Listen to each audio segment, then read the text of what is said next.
بسم الله الرحمن الرحيم. விஞ்ஞானத்துக்கு முரண்படாத ஒரே மார்க் இஸ்லாம் அப்படின்னு சொல்லிக்கிட்டு பிறை கணக்கை முஸ்லீம் சமுதாயம் மறுத்துட்டு இருக்கு. அதே நேரத்தில் பார்த்தீங்கன்னா சூரிய கணக்கை ஏற்றுக்கிறோம். சூரியன் ஓட்டத்தின் கணக்கீடு செஞ்சு அதன் அடிப்படையில் நம்மளுடைய வணக்க வழிபாடுகள் அமைச்சிக்கிறோம். இதை ஏற்றுக்கிறோம். அதே நேரத்தில் சந்திரனை மறுக்கிறோம். ஆனால் சூரியனையும் சந்திரனையும் எல்லாம் சொல்லும்போது சூரியனும் சந்திரனும் ஒரு கணக்கின்படி இயங்குது. அதுக்கும் கணக்கு இருக்குது, இதுக்கும் கணக்கு இருக்குது. இது 55வது சூறாவில் 5வது வசனம். அப்போ அந்த கணக்கின்படி இயங்கும் அப்படிங்கும்போதும் இந்த கணக்கை நான் ஏற்றுக்குவேன், அந்த கணக்கை ஏற்றுக்க மாட்டேன்னு சொல்லி தரம் பிரிப்பதற்கு என்ன அளவுகோல் இருக்குது? ஒரே ஒரு அளவுகோல் இருக்குது. என்ன அளவுகோல்னா ஹதீஸ்களை தவறாக புரிவது. இதுதான் அளவுகோல். வேறு எந்த அளவுகளும் கிடையாது. ஹதீஸை தவறாக புரிஞ்சுக்கிட்டா சூரியனை ஏற்றுக்கலாம், சந்திரனை மறுத்தரலாம். ஒரு அத்தாச்சி ஏற்றுக்கலாம், இன்னொரு அத்தாச்சி வேண்டான்றலாம். அப்போ வேண்டாங்கும்போது முரண்பாடு வருமா வராதா? வரும். அப்போ 14வது சூறா அல்லாஹ் சொல்லும்போது தம் வழிகளில் ஒழுங்காக செல்லுமாறு சூரியனையும் சந்திரனையும் அவனே உங்களுக்கு வசப்படுத்தி தந்தான், மேலும் அவனே இரவையும் பகலையும் உங்களுக்கு வசப்படுத்தி தந்தான். இது 14வது சூறாவில் அல்லாஹ் சொல்லி காட்டுறான். 14வது சூறாவில் இருக்குது. அதே மாதிரி 16வது சூறாவில் 12வது வசனம், 14:33, 16:12 ரெண்டு இடத்துல நல்லா வசப்படுத்தி கொடுத்துருங்கிறான். அந்த கணக்கிட அறிஞ்சு கொள்ள முடியும்னு நல்லா சொல்கிறான். அப்போ சூரியனுடைய கணக்கை நம்ம எடுத்துக்குவோம், சந்திரனுடைய கணக்கை எடுக்க மாட்டோம் அப்படின்னா அல்லாஹ் சொல்லக்கூடியதை பாதி எடுத்துக்கிறோம், பாதியை மறுக்கிறோம். அதுக்கு நபியோடைய வாக்கை நம்ம பயன்படுத்திக்கிறோம். இப்படி தான் மறுமணம் ஜெயிக்க முடியுமா? அப்போ ரெண்டு கணக்கு கரெக்டுங்கும் போது அதை எடுத்து நடப்பதற்கு என்ன தடை குரானில் இருக்குது? என்ன தடை ஹதீஸ்களில் இருக்குது? நாமளா தடை மாதிரி சில விஷயம் ஆதாரமாக காட்டிக்கிறோமே தவிர உண்மையிலுமே தடை கிடையாது. அப்போ பார்த்து நபியோடைய காலத்தில் பார்த்தீங்கன்னா சூரிய ஓட்டத்தை பார்த்து தான் தொழுதாங்க.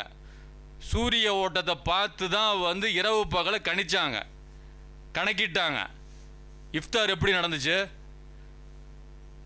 வானத்தை பார்த்தாங்க, சூரியன் மறையுது, அதை பார்த்து தான் நபிசன் நோன்பு திறந்தாங்க.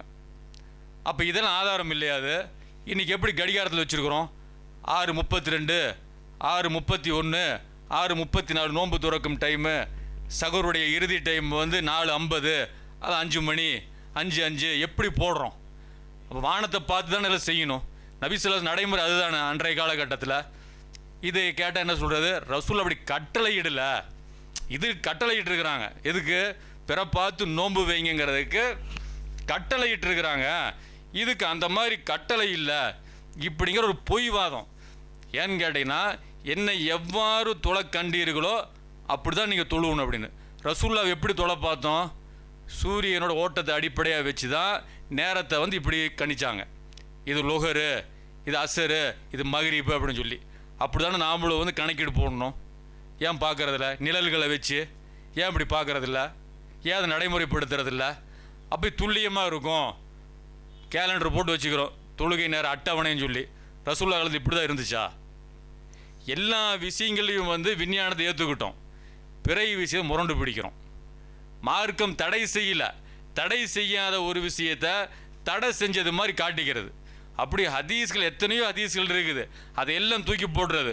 உதாரணத்துக்கு வெப்பம் கடுமையாகிவிட்டால் வெப்பம் தணிந்த பின் தொழுவுங்கன்னு இருக்குது.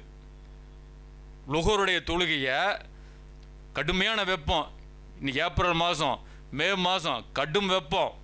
இந்த கடும் வெப்பத்தில் லுஹருடைய தொழுகை ஒரு பள்ளியில் 1 மணி அப்படின்னா வருஷம் ஃபுல்லாக 1 மணி தான். 1:15னா 1:15 தான், 1:30 மணினா 1:30 மணி தான். இந்த ஹதீஸில் என்ன காட்டுது? லுஹர் டைமை ரசூலை மாற்ற சொல்கிறாங்களா இல்லையா? வெப்பம் கடுமையாக இருந்துச்சுன்னா வெப்பம் தணிஞ்சதுக்கப்புறம், ஓரளவுக்கு சாஞ்சதுக்கப்புறம், அந்த இடத்த விட்டு கொஞ்சம் அப்படி தணிஞ்சதுக்கப்புறம் தொலை சொல்லி, இது புகாரியில் இருக்குது 553, முஸ்லீமில் இருக்குது, திரும்பியில் பல நூல்களில் இருக்குது.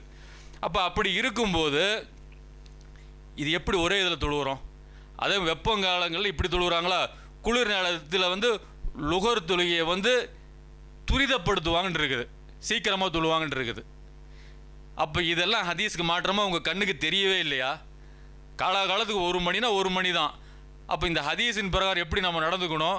லொஹர் தொழுகை சில வெயில் அதிகமாக இருக்கும்போது 2-2:30 கூட தொழுகிற மாதிரி வரணும். குளிர்காலம் போது 12 மணி 12:15 வரும். அப்படி தான் தொழுதுட்டு இருக்கிறோமா? அப்போ இதெல்லாம் எல்லா விஷயங்களும் 100க்கு 100 ஹதீஸை ஃபாலோ பண்ணுவதை போன்ற இவரோட நடவடிக்கை.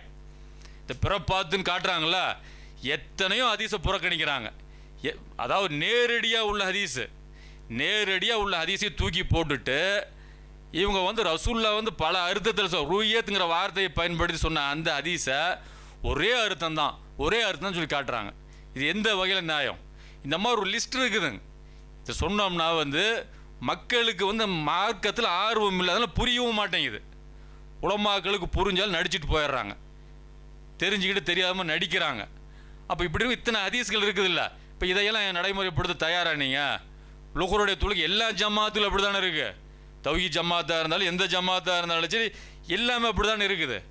அப்போ பார்த்தாலுங்கிற வார்த்தை கண்ணால் மட்டும்தான் அப்படின்னா, அப்போ இதெல்லாம் நீங்கள் வந்து இந்த மாதிரி நிறைய ஒரு லிஸ்டான ஹதீஸை மறுத்துட்டு தான் இருக்கிறீங்க. அப்படியே இருக்கும்போது இந்த கிரகண தொழுகை எடுத்துக்கங்க. கிரகண தொழுகை எது அதே மாதிரி வார்த்தை தானே. நீங்கள் சூரிய கிரகணத்தை பார்த்தா தொழுவுங்கன்னு இருக்குது, சந்திர கிரகணத்தை பார்த்தா தொழுவுங்கன்னு இருக்குது. பார்த்ததுக்கப்புறம் சூரிய கிரகணம் நடக்கும்போது அது நடக்க ஆரம்பிக்குது, அதுக்கப்புறம் தான் ரசூலுல்லாஹ் தொழுகைக்கு அழைப்பு கொடுத்தான்னு புகாரிலெலாம் ஹதீஸ் இருக்கா இல்லையா? ஆனால் இன்றைக்கி எப்படி தொழுகிறோம்? அதாவது சூரிய கிரகணம் இப்போ உதாரணம் 4 நாளுக்கு அப்புறம் ஏற்படுதுன்னா டேட்டை போடுறோம் போர்டில்.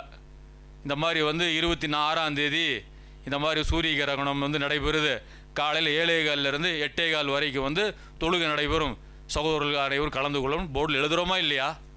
ரசூலுல்லாஹ் காலத்தில் இப்படியா இருந்துச்சு? அங்கேயும் கிரகணத்தை பார்த்தா தானே ரசூலுல்லாஹ் குறிப்பிடுறாங்க. இந்த பிறை பார்த்து நோன்பு வைங்க, பிறை பார்த்து நோன்பு விடுங்கன்னு வரக்கூடிய அதே செய்தி மாதிரி தானே கிரகணத்தை பார்த்தா நீங்கள் தொழுவுங்க, அது விலகும் வரைக்கும் தொழுகுன்னு இருக்குல்ல. அப்போ இன்னைக்கு கணக்கு போட்டு தொழு எப்படி தொழுவுறீங்க? 7 மணிலேருந்து 8 மணி வரைக்கும், 7:15 8:15 வரைக்கும் இது டைம் இருக்கா இல்லையா? அப்போ அந்த டைமுக்கு தக்கனவாறு வந்து கிராத்து தொழுகு நடத்துகிறோமா இல்லையா? அப்போ இதை ஏற்றுக்கணும். அதே மாதிரி சந்திர கிரகண தொழுகு அதே மாதிரி நம்ம நைட்டு வந்து 8:30 மணிலேருந்து ஏதோ டைமு 9 மணிலேருந்து 10 மணி வரைக்கும் இந்த மாதிரி கிரகண தொழுகை இருக்குது, சந்திர கிரகண தொழுகை இருக்குது. இப்படி அழைப்பு கொடுக்கப்பட்டு தொழுகிறோமா இல்லையா? அப்போ இதெல்லாம் இஸ்லாத்துக்கு வந்து எதிரானதா? அல்லாஹ்வுடைய மார்க்கத்துக்கு எதிரானதா? அப்போ இதையெல்லாம் வந்து என்ன சொல்கிறாங்க அப்படின்னு கேட்டால், இடத்துக்கு தகுந்த மாதிரி பேசுகிறது, இடத்துக்கு தகுந்த மாதிரி ஆதாரங்களை வளைக்கிறது, திரிக்கிறது. அப்போ இதில் என்ன நியாயமான வாதம்? அதெல்லாம் சூரியனுக்கு ஒரு நிலைப்பாடு, சந்திரனுக்கு ஒரு நிலைப்பாடு, இதில் வழிகட்ட சிந்தனை அதெல்லாம். அப்போ அல்லாஹ்வுடைய தூதர் தடுக்காத ஒரு விஷயத்தை, அல்லாஹ் அனுமதித்த ஒரு விஷயத்தை, அல்லாஹ் அனுமதித்த விஷயத்தை தடம் மாதிரி காட்டுறது பாவமாக இல்லையா? இது குற்றம். இந்த குற்றம் செய்யும்போது சமுதாயம் எப்படி வந்து ஒருங்கிணைச்சு வருவாங்க? ஒரு அணியில் ஒன்று திரட்ட முடியாது, எப்படியே பிளவுபட்டு தான் போக முடியும். இன்னும் சொல்ல போனால் பிறை தகவல் வருதில்ல, இப்போ இவங்கள சொல்கிறாங்க பிறை தகவல் வரும்போது அது டைம் நிர்ணயம் பண்ணணும். பிஜே சொல்கிறாரு டைம் நிர்ணயம் பண்ணணும். 10 மணிக்குள்ளே தகவல் வந்துச்சுன்னா நம்ம தகவல் எடுத்து செயல்படுத்தலாம், அதுக்கு மேலே வச்சு அதை அலட்சியப்படுத்திடணும் அப்படின்னு சொல்லி ஒரு கருத்தை சொல்கிறார். நான் அது வந்து கருத்தாக சொல்கிறேன் அப்படிங்கிறாரு. அதை ஒரு இதாக சொல்லலை, ஒரு கருத்தாக சொல்கிறேன். ஏன்னா ஆளுக்கு இப்படி சொல்லும் போது பிரச்சனை வரும் அப்படின்னு கருத்தை பதிவு பண்ணுறாரு. டைமை ஏன் நிர்ணயம் பண்ணுறாரு அப்படின்னா, இன்றைக்கி நவீன உலகம். பிற ஒருத்தர் 6:30 மணிக்கு பார்க்குறாருன்னா நீ 2 மணிக்கு சொல்கிற, 2 மணிக்கு என்ன பண்ண? நீ 1 மணிக்கு தகவல் சொல்ல, 1 மணி வரைக்கும் என்ன பண்ண? உனக்கு பொறுப்பு இல்லையா அப்படிங்கிற விஷயத்தான் கேட்குறாரு. கேட்டுட்டு அவர் என்ன சொல்கிறாரு, வாகன கூட்டம் ஹதீஸில் இதுக்கு ஆதாரம் காட்டக்கூடாதுங்கிற மாதிரி பேசுகிறாரு. வாகன கூட்டம் அது எப்போ வருது? பகலின் இறுதியில் வந்ததாக இருக்குது, ஃபஜ்ரில் வந்ததாக இருக்குது. ஏன்னு கேட்டால் அவங்கள வர முடியாது, பிறையை பார்த்துருந்தாலும் மகரியில் பார்த்துருந்தாலும் அந்த இருட்டு நேரத்தில் வர முடியாது, பாம்பு இருக்கும், பூரா இருக்கும், பள்ளி இருக்கும், அதனால் வர முடியாது. அவங்க கால சூழல் வேறு அப்படிங்கிறாரு. அவங்க கால சூழல் வேறு, நம்ம காலல் சூழல் வேறு அப்படிங்கிறாரு. இந்த சூழ்நிலை வேறு அப்படிங்கிறாரு. அப்போ இங்கே முரண்படுறாரா இல்லையா? டைமை ஒரு நிர்ணயம் பண்ணுவாராம்மா, இதுதான் கரெக்டாக வரும் அப்படிங்கிறாரு. இது ஒன்றிணைஞ்சா கரெக்டாக வந்துடும், நான் சொல்கிற கருத்துக்கு எல்லாம் வந்தால் ஒன்றிணைஞ்சா கரெக்டாக வந்துடும், நான் தனிப்பட்ட முறையில் சரி வராது, நான் மட்டும் சொன்னால் சரி வராது இப்படிங்கிற விஷயத்தை பேசுகிறாரு. பேசும்போது இந்த விஷயத்தை பதிவு பண்ணுறாரு. அன்னைக்கு வாழ்ந்த மக்கள் சூழல் வேறு அப்படிங்கும்போது அதை தானே பிறை விஷயத்தை சொல்கிறோம். அன்னைக்கு இருந்த சூழல் வேற, இன்னைக்கு இருக்கிற சூழல் வேறங்கும்போது இந்த விஞ்ஞானத்தை பயன்படுத்துவதற்கு மார்க்கத்தில் தடை இல்லை அனுமதிக்கப்பட்ட ஒரு விஷயந்தான். உங்கள் இஷ்டத்துக்கு வந்து சூழல் அந்த ஹதீஸுக்கு காட்டுறது, இந்த ஹதீஸுக்கு காட்டுறது, இதுக்கு வந்து மார்க்கம் மாறாது, எல்லா காலகட்டத்துக்கும் ஒன்று தான் சொல்லி இப்படி காட்டுறது, இடத்துக்கு தகுந்த மாதிரி, காலத்துக்கு தகுந்த மாதிரி, ஜமாத்துக்கு தகுந்த மாதிரி இப்படி பேசுவது எப்படி நேர்வழிக்கு அழைத்து சொல்லும்? ஒரு பிஜேக்கு நம்ம திருப்பி சொல்லிக்கிறோம், நீங்கள் சொல்லக்கூடிய கருத்து உங்களையும் வழிகாட்டில் எடுத்து சொல்லும். வயசு உங்களுக்கு ஆகிட்டு இருக்கு, 72 வயசை கடந்துட்டீங்க. நேரான வழிக்கு வாங்க. யார் மீது உள்ள காழ்ப்புணர்ச்சினாலும் நீங்கள் ஆய்வு பண்ணாதீங்க. ஏன்னா மாற்றி மாற்றி பேசுறது உங்களுக்கே தெரியும். கேட்டால் வந்து அதெல்லாம் அப்போ பேசக்கூடாது, இப்போ பேசக்கூடாது, அது அந்த கருத்து இந்த அப்படி பல்ட்டி அடிக்கக்கூடாது. ஒரு கருத்து அப்படின்னு சொல்லி ஆய்வுகளை தவறு ஒரு இப்படி சொன்னால் அப்போ நான் வந்து தப்பாக பேசவே கூடாதுன்னு விரும்புகிறாரு. இது அல்லாஹ்வுடைய இடத்துல கொண்டு இப்படி வளைக்கிறது. தப்பாக பேசுவோம், தப்பாகவே பேசிகிட்டு இருக்கிறதா? ஆய்வில் தப்பு வரும், மாற்றி மாற்றி எத்தனை ஆய்வுகள், இதை தான் நம்ம சுட்டி காட்டுறோம். அப்போ உதாரணத்துக்கு இந்த சக்குடைய நாள் நோன்பு வைக்கிற விஷயமா எத்தனை வருஷமாக சொல்லப்பட்டுருக்குது. இதை புதுசாக நீ ஆய்வு பண்ண மாதிரி இந்த அறிவிப்பாளர் வந்து நினைவாற்றல் வந்து குறைவாக இருக்கிறதுனால வயது முதிர்ந்த அந்த காலக அறிவிச்சது, இது ஏற்கனவே சொன்னது தானே. இப்படி ஏன் இருக்கிறீங்க? ஒரு முழுமையாக உள்வாங்கி ஆய்வு பண்ணுங்க. ஆய்வு பண்ண அப்படி தான் நம்ம சொல்கிறோம். உங்கள்கிட்ட தவறே வரக்கூடாது, தவறு வரதான் செய்யும், மனிதனுடைய இயல்பு அது. சுட்டி காட்டும்போது ஏன் திருத்தமா, அதை நாம் கேட்குறது. இப்படி சொன்னால் அப்படி, அப்படி சொன்னால் இப்படி, இந்த பக்கம் ஒரு பல்ட்டி, அந்த பக்கம் ஒரு பல்ட்டி, இந்த வேலையை செய்யாதீங்க. நீங்கள் வந்து சத்தியத்துக்கு வழி காமிச்சிங்கன்னா உங்களுக்கு கூலி கிடைக்கும், நல்ல கூலி கிடைக்கும். அசத்தியத்துக்கு வழி காமிச்சிங்கன்னா, வழிகாட்டினீங்கன்னா உங்களுக்கு அதற்குரிய தீமை கிடைக்க தானே செய்யும். அதை கவலையில் வச்சு நம்ம சொல்கிறோம். நம்ம அதை சொன்னால் இதுக்கு ஒரு வாதத்தை வைக்கிறது, ஒரு விஷயத்தை எடுத்து அது ஒரு 2 மணி நேரம் பேசுகிறது. உங்கள் கருத்தை மீளாய்வு பண்ணி நீங்கள் திருத்திக்கங்க. இதை தான் நம்ம சொல்கிறோம். தவிர இதை எடுத்தால் இது வீடியோ பெரும்பாலும் நம்ம வீடியோ பதில் தர மாட்டார்.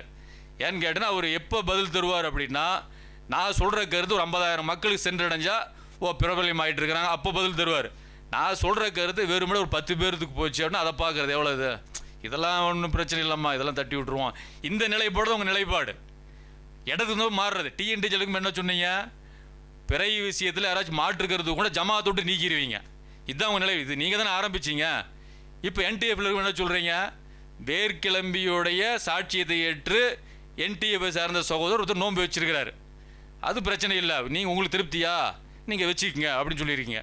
டிஎன்டிஜே மாதிரி வந்து நாங்கள் உங்களை நீக்க மாட்டோம் அப்படின்னு சொல்லி, டிஎன்டிஜே மாதிரி நீக்க மாட்டோம்னு சொல்கிறதுக்கு உங்களுக்கு எந்த அடிப்படையில் சொல்கிறீங்க? நீங்கள் இருக்கும்போது நீக்கினதான், நீங்கள்லாம் தான் அதில் இருக்கும்போது உங்களுடைய திட்டத்தின் அடிப்படையில் தான் இதெல்லாம் நடந்துச்சு. இன்னும் நீக்கிறதுங்க பெரிய கூட்டம் இல்லை, இருக்கிற ஒரு ஊரில் 4 பேர் 5 பேர் நீக்கிட்டு அங்கே ஒன்றும் இருக்காது.